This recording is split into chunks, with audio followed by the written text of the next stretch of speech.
Welcome to Unity News. Remember, there is no need to fear. God is in control, and Jesus is King.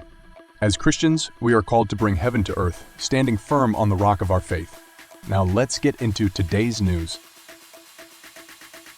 Today, we're covering some crucial topics. We'll discuss the push for hand-counting ballots in Arizona and Georgia, Donald Trump's involvement in Project 2025, and the growing concern over legal immigrants participating in upcoming elections. These stories highlight the ongoing battle for truth and integrity in our society. First, in Arizona and Georgia, efforts are underway to hand-count ballots to ensure election integrity. This change was triggered by multiple voting machine glitches in previous elections, fueling doubt in the public. Despite opposition from those claiming it will delay results, hand-counting will offer much-needed transparency. By restoring trust in our voting systems, Georgia and Arizona are taking a stand for accountability. Those who advocate for this change demonstrate godly wisdom, prioritizing honesty and integrity, values we, as Christians, are called to uphold. Then is it your understanding that they are actually implementing the very plans that they refuse to turn over to Congress? They're absolutely doing that, and we only know, we get bits and snatches from people, from whistleblowers and from various sources, but nothing official.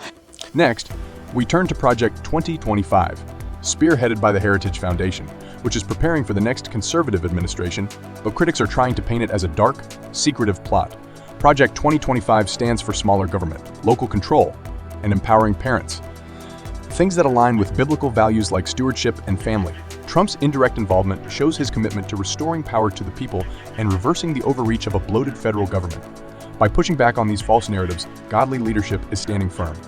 Ranking Member Raskin, you reiterated and have created a boogeyman that just isn't there. I did author the EPA chapter on Project 2025, but in the course of that, I did not work with President Trump, with any of the people who work for him directly or his campaign. Lastly, we've seen a rise in concerns about legal immigrants being allowed to vote in upcoming elections. The Arizona Supreme Court recently ruled that around 98,000 legal immigrants who had not verified their citizenship status will still be allowed to cast ballots in local elections. This ruling might influence key races and policies. While this situation raises concerns, it also serves as a reminder to stay vigilant and committed to ensuring that lawful citizens, those who follow the rules and respect the law, are the ones who participate in shaping our country. Leaders who stand against this ruling are fighting for the godly principle of truth. Look, Kamala Harris made it clear. These guys want to instill fear. They want to tell you that just get over it. It's a fact of life. This is the way it is. She simply has said it doesn't have to be this way. It doesn't have to be this way. We can't afford 4 more years of this. Proverbs 12:22 tells us, "The Lord detests lying lips, but he delights in people who are trustworthy." As we navigate these issues, let's remember that truth and integrity should guide our actions.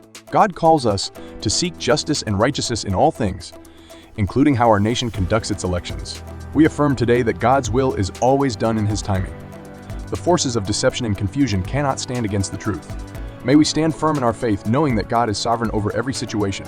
Be sure to subscribe to Unity News, like this video, and share your thoughts in the comments. May God bless you and your families. Remember, we are called to be salt and light in this world. Stand strong in faith, for the best is yet to come.